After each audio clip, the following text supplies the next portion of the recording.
உங்கள் ஜாய் டிவியில் திங்கள் முதல் சனி வரை இரவு 10 மணி முதல் 10:30 மணி வரையும் மற்றும் ஒவ்வொரு வெள்ளியும் மாலை 8:30 மணி முதல் 9:30 மணி வரை.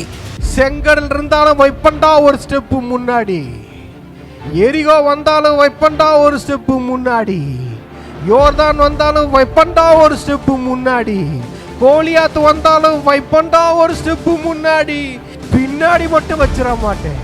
ரிவைவல் நைட் என்ற நிகழ்ச்சியின் மூலமாக தீர்க்க தரிசன செய்திகளை சகோதரர் பீட்டர் எல்விஸ் பிரசங்கிப்பார் மற்றும் சகோதரி அனிதா பீட்டர் அவர்கள் துதி ஆராதனை ஏறெடுப்பார்கள்.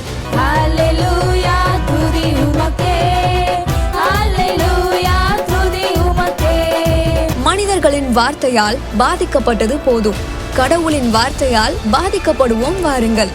நமக்குள் இருக்கும் இயேசு கிறிஸ்துவை உலகத்திற்கு காட்டும் நேரம் இது. வாருங்கள், இயேசுவுக்காய் எழும்புவோம். அவர் இந்த தெய்வம் பூமியில மனுஷனா வந்து பிறந்தது பார்த்தீங்களா, அதுவும் ஒரு அன்பின் உச்சம். எல்லாவற்றையும் இழந்தாரு. அவர் லைஃபே சாக்ரிஃபைஸ் தான். ஆரம்பத்திலிருந்து எண்டு வரைக்கும் பார்த்துக்கோங்க, ஆரம்பத்திலிருந்து எண்டு வரைக்கும் அவர் லவ் தான், கிருபை தான், அன்பு தான், வேற எதுவுமே கிடையாது. இன்னைக்கு நம்ம லைஃப்பும் அப்படி மாறும்போது, நான் எனக்கு மாத்திரம் இல்லை, என் குடும்பத்துக்கு மாத்திரம் இல்லை, என் சபைக்கு மாத்திரமே நான் கிடையாது, ஏதோ ஒரு சர்க்கிளில் வாழ்ந்துட்டு போகிறதுக்கு ஆண்டவர் நம்மளை அழைக்கலை. நம்ம சர்க்கிள் ஒரு சின்ன சர்க்கிள் இல்லை, இந்த உலகத்தை ஆசீர்வதிக்கிற சர்க்கிள்.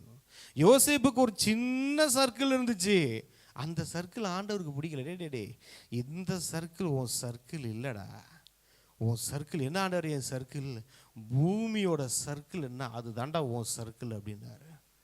உலகத்தை ஆசீர்வதிச்சா. உங்க சர்க்கிள் எல்லை, என் எல்லை எதுங்க? என் எல்லை இதுங்க, அழிங்க. என் எல்லை இது இல்லை, கடவுளோட எல்லை தான் என் எல்லை. அவர் எந்த அளவுக்கு சொல்றாரோ, என் அளவு எந்த நாம போடுறோம் பாருங்க ஒரு பிளான், இது ஆண்டவரே அதெல்லாம் வச்சுட்டு, ஆண்டவரே உங்க பிளான் என்ன ஆண்டவரே, நீங்க என்ன அல்ல. அதான் ஆண்டவர் சொன்னார், ஏய் கண்ணை எடுத்து பாடுற, உன் கண்ணு பார்க்கறது, உன் காலு மிதிக்கிறதெல்லாம் உனக்கு கிடைக்கும்டா. இப்போ ஈஸியாக வந்துருச்சு, ஒரு உலக உருண்டையை தூக்கி வைங்க, அப்படியே சுத்த விட்டு எல்லாத்தையும் பார்க்க, எல்லாத்தையும் பார்க்குற ஆண்டவர்,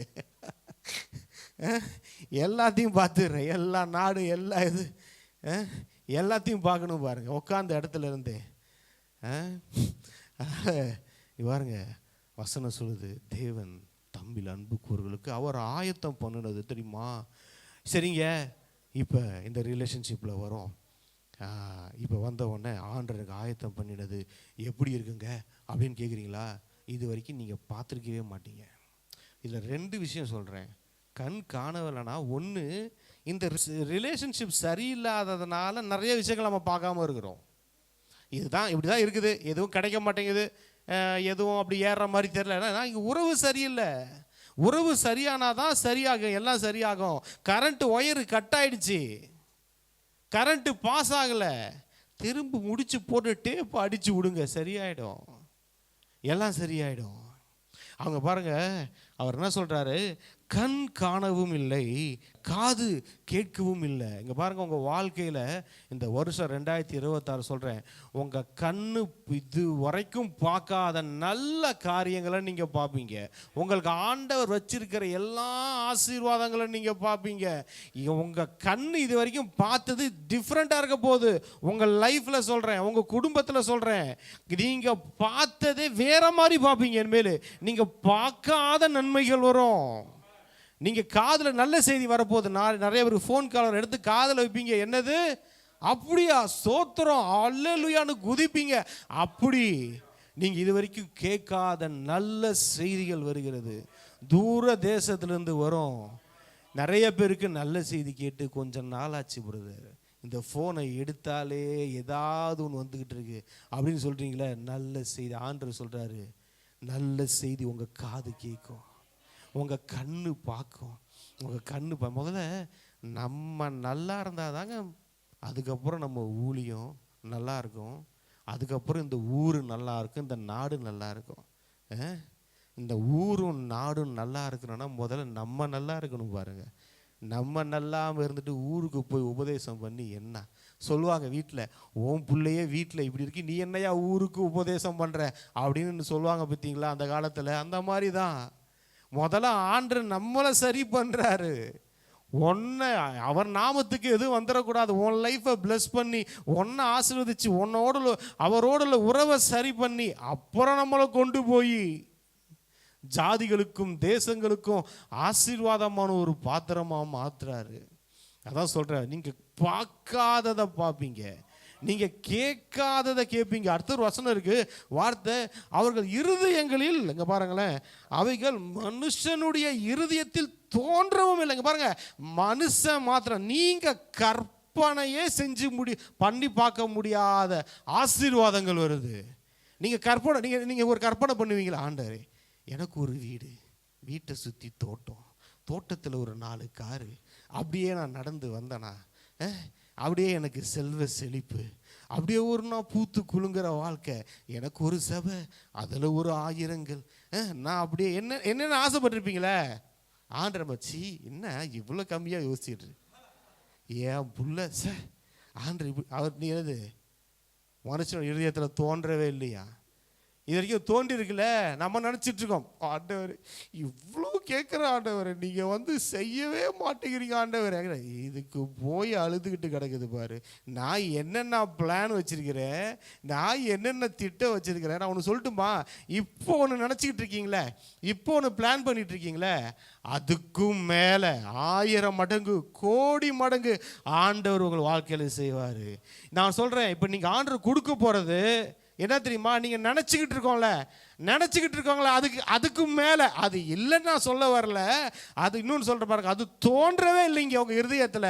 நீங்கள் இன்னும் கற்பனை கூட செஞ்சு பார்க்காத உயர்வு மகிமை உங்களுக்காய் காத்து கொண்டு இருக்கிறது. ஹல்லேலூயா, ஹல்லேலூயா. இது என்ன எங்கே இருக்குது? கடவுளோடு உள்ள உறவில் இருக்குது. கடவுளை என்னைக்குங்க நீங்கள் பைபிள் என்னைக்குங்க எடுத்தீங்க? அது எடுத்து ஒரு 10 நாள் 20 நாள் 1 மாதம் 1 வருஷம் ஆச்சுங்க. ஆனால் இந்த பைபிள் இருக்கிற ஆசீர்வாதம் பாருங்கள் பிரதர், வரவே மாட்டேங்குது பிரதர். ஆண்டவர்கிட்ட ஜெபம் பண்ணுற போது ஒன்றும் கொடுக்கவே மாட்டேங்கிறார் பிரதர். ஒரு ரிலேஷன்ஷிப்பு ஒன்றுமே கிடையாது. இங்கே பாருங்கள், வசனம் சொல்லுது, நமக்கோ 10வது வசனம், நமக்கோ தேவன் அவைகளை தமது ஆவியினாலே வெளிப்படுத்தினார். ஹல்லேலூயா.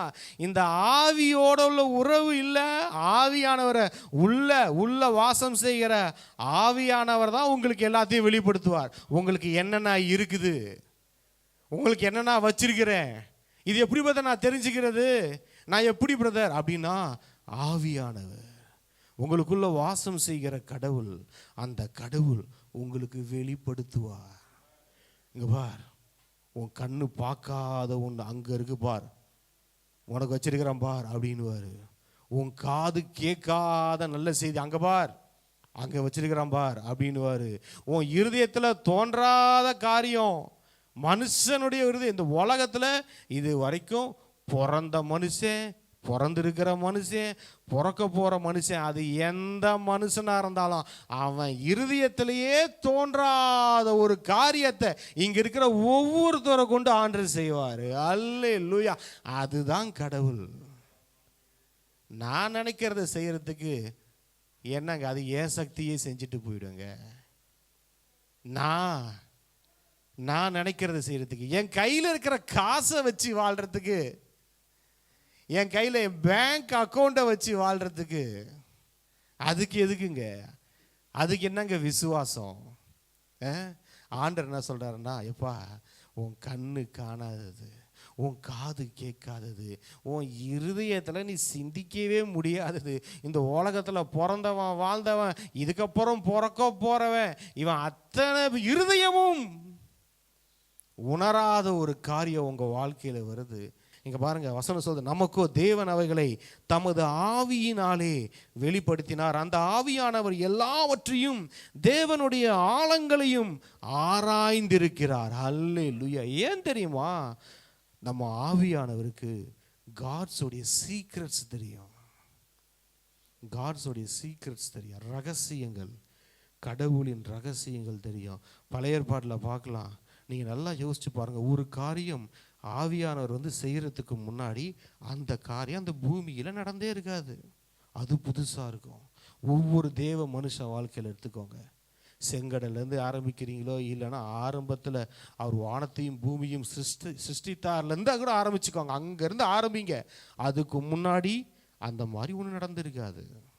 நோவா பேலை அதுக்கு முன்னாடி அந்த மாதிரி நடந்திருக்காது. செங்கடல் அதுக்கு முன்னாடி அந்த மாதிரி நடந்திருக்காது. நம்ம வாழ்க்கையில் மட்டும் நடந்ததே நடந்துக்கிட்டு இருக்குமா? போர் அடிக்கல? உங்களுக்கு போர் அடிக்கல? நம்ம வாழ்க்கையிலையும் சொல்கிறேன், நடக்காததெல்லாம் நடக்கும். இது வரைக்கும் பார்த்ததே பார்த்து போர் அடிச்சு போச்சு. அந்த வாழ்க்கை இல்லை.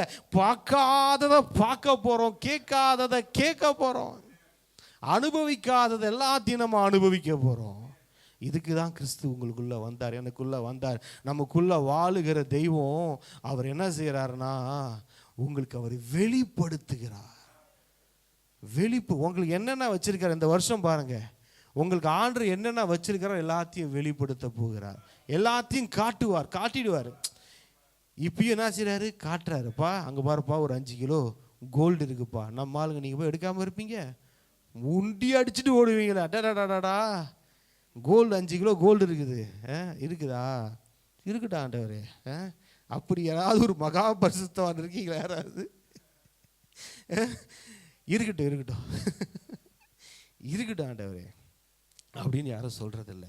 ஆண்டவர் காட்டுவார், போய் சுதந்திரிங்க. இன்னொரு விஷயம் நான் சொல்கிறேன். இப்போ ஆண்டவர் நமக்கு ஆயத்தம் பண்ணி வச்சுட்டாரு. சில பேர் அதை பார்க்குறோம். பார்த்ததுலேயுமே சில பேருக்கு சில டவுட்டு. இங்கே படித்த நேற்று இங்கே பாருங்களேன், என்னாகமும் 13வது அதிகாரத்தில் கர்த்தர் மோசையை நோக்கி, நான் இஸ்ரவேல் புத்திரருக்கு கொடுக்கும் கானான் தேசத்தை சுற்றி பார்ப்பதற்கு நீ மனிதரை அனுப்பு.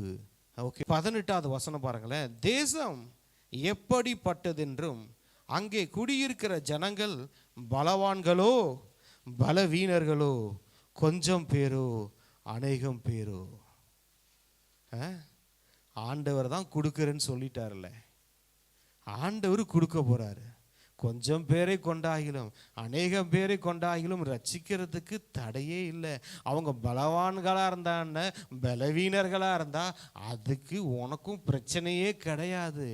ஆண்டவர் சொன்னால் போயிடணும், சுதந்திரிக்க சொன்னால் சுதந்திரிச்சிடணும். இது தேவையில்லாத வேலை. ஆண்டவர் உங்களுக்கு ஒன்று சொல்லிட்டாருன்னா சொன்னதுக்கப்புறம் அதில் உட்காந்துட்டு அவர் என்ன சொல்கிறார்? நீ சுற்றி பார்த்துட்டு வா, நீ சுற்றி பார்த்துட்டு வா, நீ போயிட்டு வா அப்படின்னு வச்சார். இவங்க என்ன சொல்கிறாருன்னா, அங்கே இருக்கிற நன்மைகளை, அங்கே இருக்கிற ஆசீர்வாதங்களை வந்து சொல்லுவாங்க. ஆனால் இங்கே ஒரு ஃபீட் பண்ணிட்டாரு மோசஸ், ஒரு நெகட்டிவ் ஃபீட் பண்ணிட்டாரு. என்ன சொல்கிறாருன்னா, அந்த ஆசீர்வாதத்தை சுதந்திரிக்க போகிற ஜனங்க இங்கே பாருங்க சொல்கிறாரு, அந்த தேசம் எப்படிப்பட்டதென்றும் அங்கே குடியிருக்கிற ஜனங்கள் நகைற ஆண்டர் வந்து, எப்பா போப்பா போயிட்டு அங்கெல்லாம் இருக்கிறவங்க பலவான்களா இல்லை பலவீனர்களா இல்லை கொஞ்சம் பேரா இல்லை அநேகம் பேரா பார்த்துட்டு வாங்கப்பா, என் சக்தி வந்து என்னால் முடியுமா? அதுக்கு அனுப்பல. இப்போ உங்களுக்கு முன்னாடி கர்த்தர் சொல்லியிருக்கிற காரியத்தை கூட நம்ம என்ன பண்ணக்கூடாது? அடடா என்னடா ஆண்டு சொல்லிட்டா அது செஞ்சிடணும். அதில் என்னது இது ஆண்டு சொல்கிறாரு, என்னடா இது வந்து என்ன செய்யலாமா, என்ன முடியுமா, முடியாது சொல்கிறார் பாருங்க. அவர்கள் பலவான்களோ பலவீனர்களோ கொஞ்சம் பேரோ அநேகம் பேரோ என்றும் அவர்கள் குடியிருக்கிற தேசம் எப்படிப்பட்டது, அது நல்லதோ கெட்டதோ என்றும். இதுவும் தேவையில்லை. ஆண்டவர் கொடுக்கறது என்ன இருக்கும்? நல்லதாக தான் இருக்கும். ஆண்டவர் கொடுக்குற கெட்டது இருக்காது. அது நல்லதோ இல்லை கெட்டதோ இன்னும் பாருங்க அப்படின்றாரு. அடுத்தது சொல்றாரு, இங்க பாருங்களேன், அவர்கள் கூடாரங்களில் குடியிருக்கிறார்களோ கோட்டைகளில் குடியிருக்கு. இதெல்லாம் தேவையில்லை. நான் ஒன்று சொல்றேன், ஆண்டவர் உங்க எல்லாத்துக்கும் ஒரு காரியத்தை சொல்ல சொன்னாரு. தேவையில்லாத ஃபீட் பண்ணிக்காதீங்க. எல்லாத்துக்கும் எல்லாம் தேவை கிடையாது. ஒரு முறை ஃப்ராங்கோ சொன்னார், நியூஸு நான் பார்க்கறது இல்லைன்னாரு. உங்களுக்கு தேவை இருந்தால் சிலதை பாருங்கள், தேவையில்லாத எல்லாத்தையும் தலையிட்டுக்கிட்டு இருக்காதீங்க. சில பேருக்கு நிறைய நியூஸ் தேவை. இது அப்படியா இல்லை இப்படியா, யார் உன்னை கேட்க சொன்னால்? உன்னை சுற்றி தானே பார்த்துட்டு வர சொன்னேன். இவ்வளோ காரியங்களுக்கு பாருங்கள். அடுத்தடுத்து பாருங்கள், ரொம்ப ஷாக்காக இருந்தது. அவர்கள் கூடாரங்களில் குடியிருக்கிறார்களோ இல்லை கோட்டையாக இருந்தா என்னையா, கூடாரமாக இருந்தானையா, கூடாரத்தையும் கோட்டையும் பிக்கிறதும் கோட்டையை இடிக்கிறதும் அவரோட வேலையா?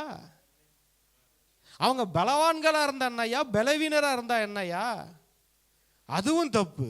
அந்த தேசம் நல்லதா கேட்டாயோ, கர்த்தர் காட்டுறாரு தேசம், கானான் தேசம், அதை போய் நீ நல்லதா கெட்டதா கூட நீங்க பார்த்துருக்க கூடாது. கர்த்தர் கொடுத்தா நல்லது தான் கொடுப்பாருன்னு போயிருக்கணும். அந்த டவுட்டு வந்திருக்க கூடாது. இங்க பாருங்க, அடுத்தது பார்க்குறோம். நிலம் எப்படிப்பட்டது, அது வளர்ப்பமானதோ இளப்பமானதோ என்றும், அதில் விருட்சங்கள் உண்டோ இல்லையோ என்றும் பாருங்கள். தைரியம் கொண்டிருந்து, சரி ரைட்டா, தைரியம் கொண்டு, கர்த்தர் உங்களோட கூட இருக்கிறாருன்னு சொல்ல போறாருன்னு நினைச்சேன்.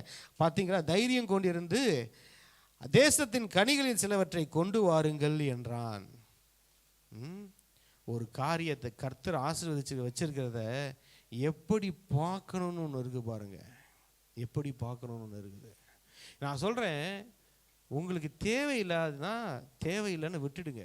அவர்கள் மோசையை நோக்கி, நீர் எங்களை அனுப்பின தேசத்துக்கு நாங்கள் போய் வந்தோம், அது பாலும் தேனும் ஓடுகிற தேசம்தான், இழுத்துட்டாங்க, இது அதனுடைய கனி, ஆனாலும் அந்த தேசத்திலே குடியிருக்கிற ஜனங்கள் பலவான்கள்.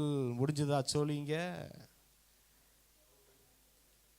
முடிஞ்சு போச்சு, அளவுதான். போன 10 பேர்ல 2 பேர் பாசிட்டிவ் எடுத்தாங்க. இந்த உலகத்துலேருந்து பாசிட்டிவை மட்டும் எடுத்துக்கோங்க, நெகட்டிவ் நமக்கு வேணாம். அந்த நெகட்டிவ் நம்மளை என்ன பண்ணிடும், அந்த நெகட்டிவ் நம்ம லைஃப்பில் தான் நெகட்டிவாக பண்ணவும் முடியாது. நீ 3ஆம் உலக போராக இருக்கட்டும், விலைவாசி உயர்கிறதா இருக்கட்டும், தங்கத்தின் விலை தங்கத்தின் விலை உயர்ந்தா என்ன, உயராட்டினா நமக்கு என்னங்க, வெள்ளியும் பொண்ணும் என்னுடையதுன்ட்டார் அவர் நம்முடையவர், அது நம்ம வீட்டில் கொட்டி கிடக்க போகுது, அதை உட்காந்து பார்த்துட்டான். என்ன சொல்ல வரேன்னா, ஃபில் பண்ணிக்காதீங்க. உலகத்தினால, உலகத்தின் காரியங்கள், நியூஸு, செய்திகள், அதெல்லாம் குப்பை தான், அதெல்லாம் வேஸ்ட்டு தான், அது நமக்கு தேவையில்லை. ஆண்டவர்கிட்ட போயிட்டு, ஆண்டவரே நான் இந்த காரியங்கள்லாம் 3ஆம் உலக போர் வருதான், நான் அவர் சொல்லுவார், டேய் அது எந்த டேட்டு வரும், அது எப்போ வரும், அவர் அன்றைக்கு தெரியும், நீ போய் வேலையை பாருன்றுவார். ஆண்டவரே கொரோனாவோட 10 மடங்கு வாதை உன் கூடாரத்தை அணுகாது, பொல்லாப்பு உனக்கு நேரிடாதுட்டு இருக்கு, போடா. இப்படி காடோட கனெக்ட் ஆக எந்த அளவுக்கு தேவனோடு உள்ள உறவில் நம்மளை இணைச்சிக்கிறோமோ, இப்படியெல்லாம் கண்டதையும் பார்த்துட்டு குப்பையை நம்மளே வாரி போட்டுக்கிட்டு நாறுதுன்றது யாரு தப்பு? குப்பை நாறுச்சுன்னா குப்பையை தூக்கி குப்பை தொட்டில் போட்டுருங்க. குப்பை நாறுதுன்னா டெய்லி பாதி குப்பையை தூக்குறது நம்ம வேலை. மொபைல் ஃபோனை எடுத்துட்டா போதும், அதில் ஒரு பாதி குப்பை, ஃபேஸ்புக்கில் பாதி குப்பை, யூடியூப்பில் பாதி குப்பை. இப்போலாம் நான் யூடியூப்பே மேக்ஸிமம் ஓப்பன் பண்ணுறேன். அன்இன்ஸ்டால் கூட பாஸ்டர்லாம் பண்ணிட்டு தான் கேள்விப்பட்டேன். எனக்கு மீடியாவில் நான் கனெக்ட் ஆகிருக்கிறனால, வேறு வழி இல்லாததுனால நான் வச்சுருக்கிறேன். இப்போலாம் அப்லோட் பண்ணுறதுக்கு தான் யூடியூப்பு, அவ்வளவுதான். ஃபேஸ்புக்கு அப்லோட் பண்ணுறதுக்கு தான், உள்ளே போய் எதையும் பார்க்குறது இல்லை. கர்த்தர் கொடுத்துருக்கிற ஆசீர்வாதங்களையும் நம்ம யூஸ் பண்ணிக்கலாம், அது தப்பு கிடையாது. அது ஒரு அளவாக, அது நம்ம கண்ட்ரோலில் இருக்கணும், அது நம்மளை கண்ட்ரோல் பண்ணக்கூடாது, இங்கே பாருங்கள், அவங்க சொல்கிறாங்க பாருங்கள், ஆனாலும் அந்த தேசத்திலே குடியிருக்கிற ஜனங்கள் பலவான்கள், பட்டணங்கள் அரணிப்பானவைகள். அவங்க சொன்ன அமிச்சார்ல, கூடாரமா இல்லைனா கோட்டையா அப்படின்னாங்க, இவங்க சொல்லி அமிச்சாங்களே, பட்டணங்கள் அரணிப்பானவைகளும் மிகவும் பெரியவைகளுமா இருக்கிறது. இதை தான் நம்ம மோசஸ் சீடு விதைச்சிட்டு போயிட்டாரு. பட்டணம் எப்படி பாருக்கு, கூடார வாசிங்களா கோட்டையா அப்படின்னு. நான் என்ன சொல்ல வரேன்னா, அவர் என்ன பாசிட்டிவ் நெகட்டிவ் சொன்னாரோ அதில் நெகட்டிவை மட்டும் எடுத்துட்டாங்க இந்த கூட்டம். நெகட்டிவை எடுத்தவங்க பார்த்தீங்கன்னா அது சுதந்திரிக்காமலேயே போயிட்டாங்க. இந்த உலக காரியங்கள் நம்ம சுதந்திரிக்க விடாமல் செய்யும். நம்ம சுதந்திரிக்க வேண்டியவைகளை, கர்த்தர் நமக்கு ஆயத்தம் பண்ணி வச்சிருக்கிறவைகளை, இந்த உலகத்தின் காரியம், இந்த உலகம் ஒரு நியூஸ் சொல்லுது பாருங்க, தினைக்கு அவனுக்கு ஒரு வேலை, ஏதாவது ஃப்ளாஷ் நியூஸ், டிவி எடுத்தீங்கனாலே ஃப்ளாஷ் நியூஸ் தான் இருக்குது. ஆனால் உங்களுக்கு சொல்லட்டுமா, இதில் இல்லாத ஃப்ளாஷ் நியூஸு உலகத்தில் வேறு எதுவுமே கிடையாதுங்க. இதில் இருக்கிற ஃப்ளாஷ் நியூஸ் இருக்குது தெரியுமா, காலையில் ஏஞ்சி இதை திறந்தீங்க, உங்களுக்கு ஒரு குட் நியூஸ் இருக்கும், கர்த்தர் உங்களோடு பேசுகிற வார்த்தைகள் இருக்கும். இதுதான் தேவை. இந்த உலகம் சொல்கிற வார்த்தையால் நம்மளை நிரப்பிக்கவே வேண்டிய அவசியம் இல்லை பாருங்க. அதில் ஃபில் பண்ணி ஒரு பிரயோஜனமும் இல்லை பாருங்க. இதை ஓப்பன் பண்ணி பாருங்க, இதில் ஃப்ளாஷ் நியூஸ் வரும். உலகத்தில் என்ன நடக்க போகுதுன்னு இது உங்ககிட்ட சொல்லும். அடுத்தது ஆண்டு சொல்லுவார், இந்த தேசத்தில் என்ன நடக்கும் 2026 நீ என்ன செய்வ. ஆண்டு சொல்லுவார், ஏய் அவன் நடக்க நடக்க சொல்கிறான், இந்த வார்த்தை எப்படி தெரியுமா, நடக்க போகிறத சொல்லும். இந்த உலகத்தின் செய்தி இதெல்லாம் இருக்குல்ல, நேற்று நடந்துச்சு, இன்னைக்கு காலையில் நடந்துச்சு, ஃப்ளாஷ் நியூஸ்ன்னு போடுவான். நம்ம என்ன தெரியுமா, இது ஃப்ளாஷ் நியூஸ் இல்லையா, இது ஃபியூச்சர் நியூஸ்யா. எதிர்காலத்தை பற்றி நம்ம சொல்லுவோம், நடக்க போகிறத நம்ம சொல்லிக்கிட்டு கிடப்போம். என்ன நடக்குன்றதை ஆண்டு நமக்கு சொல்லுவார், இது நடக்கும் பாவம் வாழ்க்கையில், நீ அடுத்த வருஷம் இதை செய்வப்பா, அடுத்த மாதம் இதை பண்ணுவப்பா, இது நடக்குதுப்பா அப்படின்னு ஆண்டவர் சொல்லுவார். இந்த நியூஸ்குள்ளே வந்துடுங்க, இந்த உலகத்தின் நியூஸ் வேணாம். இவங்க சொன்னாங்க பார்த்தீங்களா, இங்கே பாருங்க. அடுத்தது, அமலேக்கியர் தென்புறமான தேசங்களில் குடியிருக்கிறார்கள், ஏத்தியரும் எபூசியரும் எமோரியரும் மலைநாட்டில் குடியிருக்கிறார்கள், கானானியர் கடல் அருகேயும் யோர்தான் அண்டையிலும் குடியிருக்கிறார்கள் என்றான். அப்பொழுது காலேப் மோசேக்கு முன்பாக ஜனங்களை அமர்த்தி, நாம் உடனே போய் அதை சுதந்தரித்துக் கொள்வோம், நாம் அதை எளிதாய் ஜெயித்து கொள்ளலாம் என்றான். ஹல்லேலூயா, ஹல்லேலூயா. இவருக்கு வந்த நியூஸ் வேற. இந்த நியூஸ் தான் சுதந்தரிக்க வைக்கிற நியூஸ். கர்த்தர் நமக்கு ஆயத்தம் பண்ணி வச்சிருவங்களை சுதந்தரிக்கிற நியூஸ் இந்த நியூஸ். தேவையில்லாத வார்த்தைகள், தேவையில்லாததை பார்க்கறத கண்ணு பார்த்துச்சு பாருங்க. அங்கே போய் அவங்க பார்க்காததை ஒன்று பார்க்குறாங்க. இங்கே பாருங்க, நான் கனெக்ட் பண்ணுறேன். இப்போ கூட அதே தான். சில நேரம் நம்ம பார்க்காததை கூட ஆண்டவர் ஆசீர்வாதத்தை காட்டும் போது பக்கத்தில் இருக்கிறத பார்த்து போயிடுறோம். இவங்க போய் பார்க்குறாங்கய்யா, பாலும் தேனும் ஓடுகிற தேசத்தை பார்க்குறாங்க, இது வரைக்கும் பார்க்காத ஆசீர்வாதத்தை பார்க்குறாங்க. பார்த்தவங்க இந்த ஸ்பிரிட்டு சரியாக இருந்தவன் பாருங்க, ஆண்டவர் சொல்லுவார் பின்னாடி, அவன் வேற ஆவியுள்ளவன் அப்படின்னு காலேபையும் யோசுவாவையும். அப்போ அந்த ஸ்பிரிட்டு தான் உங்களையும் மற்றவங்களையும் டிஃப்ரெண்ட் பண்ணி காட்டுது. அவரை சொல்வார் கடைசியா, என்னுடைய தாசனாகிய காலேப் வேறே ஆவி உடையவனாக இருக்கிறபடியினாலும் உத்தமமாக என்னை பின்பற்றி வந்தபடியினாலும் அவன் போய் வந்த தேசத்திலே அவனை சேர பண்ணுவேன், அவன் சந்ததியார் அதை சுதந்தரித்து கொள்வார்கள். அல்லேலூயா. மாம்ச கண்ணில் பார்த்தவங்க அத்தனை பேரும் இழந்தாங்க, ஆவியின் கண்ணில் பார்த்தாரு பாருங்க. ஒருத்தவன் கஷ்டன்றான், ஐயோ அது முடியவே முடியாது, அங்கே பலவான்கள் அரக்கர்கள் இருக்கிறாங்க, அது ரொம்ப கஷ்டன்றான். ஒருத்தவன் சொல்கிறான் ரொம்ப ஈஸிங்க அப்படின்றான். ஃப்ளெஷ்ஷில் வாழ்ந்தீங்க கஷ்டமாக தான் இருக்கும், ஆனால் ஆவியில் வாழ்ந்தீங்க ரொம்ப ஈஸியாக இருக்கும். அவர் சொல்கிறான் பாருங்க, வாப்பா உடனே போலான்றான். என்னங்க வாங்க உடனே போய் சுதந்திரிச்சுக்கலாம், அது எளிதாக நமக்கு கிடைச்சிரும் அப்படின்றான். எது ஒன்று டிஃபரெண்ட் பண்ணி காட்டுது.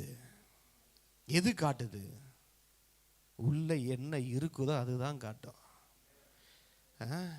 பார்க்கறது அந்த கண்ணும் பார்த்துச்சு, இந்த கண்ணும் பார்க்குது. எல்லாம் ஒரே கண்ணு தான், மாம்ச கண்ணு, மனுஷ கண்ணு தான், வேற எந்த கண்ணும் இல்லை. ஆனால் ஒன்று வித்தியாசம் இருந்துச்சு, உள்ளே இருக்கிற ஆவி. சொல்லி அனுப்புகிறவனே நெகட்டிவாக சொல்லி அனுப்பிச்சா கூட இந்த ஆவி டிஸ்டர்ப் ஆக மாட்டேங்குது. தலைவனே மோசே, தலைவனே அவன் வழியெடுத்து வந்த தலைவனே சொன்னா கூட இந்த ஸ்பிரிட்டு செக் பண்ணுது. இல்லை அவன் நெகட்டிவ் சொன்னா கூட நான் எடுத்துக்க மாட்டேன். நான் இங்கே நின்று பிரசங்கம் பண்ணுறது கூட பாருங்க, உங்களுக்கு என்ன தெரியுங்களா, உங்களுக்கு ஃபுட்டு கிடையாது, இதெல்லாம் ஒரு தொட்டுக்க தான். கூட்டு இதாக வைப்பாங்க பார்த்தீங்களா, சைடிஷ்ஷு, அதை தான் நான் உங்களுக்கு கொடுத்துக்கிட்டு இருக்கேன். ஆனால் உங்களுக்கு ஃபுட்டு எது தெரியுமா, நீங்கள் உக்காந்து நீங்கள் இந்த வேதத்தை தியானித்து உங்களுக்கு ஒரு வெளிப்பாடு வருது பார்த்தீங்களா, அதுதான் ஃபுட்டு உங்களுக்கு. நம்ம டிவியில் கேட்குறது, பிரசங்கம் பண்ணுறது, இந்த செய்திகள் எல்லாம் ஏதோ கொஞ்சம் உங்களுக்கு லைட்டாக, நான் 100க்கு ஒரு 10க்குள்ளே தான் சொல்லுவேன். மீதி 90% மற்றவங்க பிரசங்கத்தை கேட்டே வாழ்ந்துடலாம் நினைக்காதீங்க. அடடா பாஸ்டர் நல்ல மெசேஜ் கொடுத்தாரு, அடடா சூப்பர், நல்ல அருமையான மெசேஜ், என்ன பிரயோஜனம்? அது உங்களை வாழ வைக்காது. கண்டிப்பாக சொல்கிறேன். ஒரு நாள் பிரசங்கம் இல்லை, வார வாரம் சண்டே சர்வீஸில் கேட்குற செய்திகள், அதெல்லாம் உங்களை வாழ வைக்கும்னு நினைக்கிறீங்களா? வாழ வைக்கும் ஒரு லெவல் தான். நீங்கள் இறங்கணும், நீங்கள் சமைக்கணும், நீங்கள் சாப்பிடணும், வேதத்தை நீங்கள் தியானிக்கணும், ஆண்டவரோட உள்ள உறவுல நீங்கள் வரணும். அந்த உறவுல தான் இதெல்லாம் இருக்குது ஆசீர்வாதம். ஏன்னா காலேபு விசேஷித்த ஆவி உள்ளவன், அவன் மேலே தேவனுடைய ஆவி இருந்துச்சு, இவங்க மேலே இருந்து வேற ஆவின்ட்டாரு.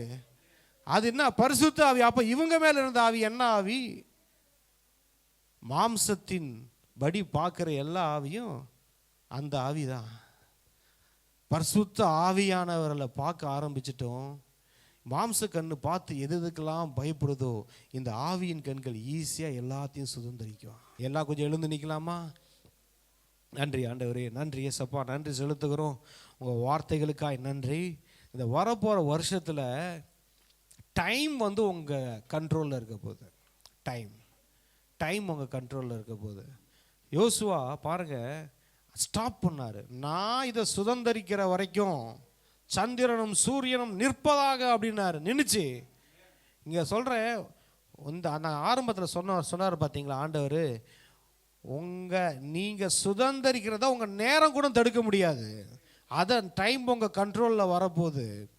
நீங்கள் அதை இந்த நாள் கூடங்க, இந்த நாள் நீங்கள் கர்த்தர் உங்களுக்கு ஆயத்தம் பண்ணி வச்சிருக்கிறத இந்த நாளில் நீங்கள் அனுபவிக்காட்டினா அதை பெற்றுக்கொள்ளாமல் அந்த நாளையே நீங்கள் விடக்கூடாது. பொழுது விடியக்கூடாது. அந்த அளவுக்கு உங்கள் கண்ட்ரோலில் வரப்போகுது. எல்லாமே இயற்கைகள், எல்லா விஷயங்களும் உங்கள் கண்ட்ரோலில் வரப்போகுது. அது உங்கள் கண்ட்ரோலில் தான் இருக்குதுன்ற ஞானம், ஒரு வெளிப்பாடு உங்களுக்கு வரணும் பாருங்க. ஒவ்வொரு நாள்லையும் கர்த்தர் உங்களுக்கு ஆயத்தம் பண்ணி வச்சதை பெற்றுக்கொள்ளாமல் அதை நாளை விட்டுறாதீங்க. நிறைய பேர் நம்ம அறியாமையில் விடுறோம். இருள் இந்த ரூமில் நிரப்பி இருந்துச்சுன்னா அது கண்ணுக்கு தெரியல. கண்ணுக்கு தெரியாதனால இல்லைன்றீங்க. ஆண்டவர் சொல்கிறாரு, எப்பா உனக்குள்ள இருக்கிற வெளிச்சம் இருளாகாதபடி ஜாக்கிரதையா இருன்றாரு. உன்னுடைய வெளிச்சம் இருளாக கூடாது. ஏன் நீ ஜாக்கிரதையா இருன்னு சொல்றாருன்னா, வெளிச்சம் இருந்தாதான்ப்பா உனக்கு தெரியும் உன்னை சுற்றி என்ன இருக்குதுன்னு. இருள் நிறைந்த வாழ்க்கையில், பாவத்தின் வாழ்க்கையில் வாழ்ந்துட்டு, இருட்டில் வாழ்ந்துட்டு எனக்கு கர்த்தர் ஆயத்தம் பண்ணி வச்சது எங்க அப்படின்னு கேட்டால் எப்படி? நம்ம யாரு? வெளிச்சத்தின் பிள்ளைகள், ஒளியின் பிள்ளைகள். நம்ம வெளிச்சமாக இருக்கும்போது நமக்குரியதை பெற்றுக்கொள்வோம். இந்த வெளிச்சத்தினால சுற்றி இருக்கிறவங்களாம் அவங்கவுங்களுக்குரியதை பெற்றுக்கொள்வாங்க.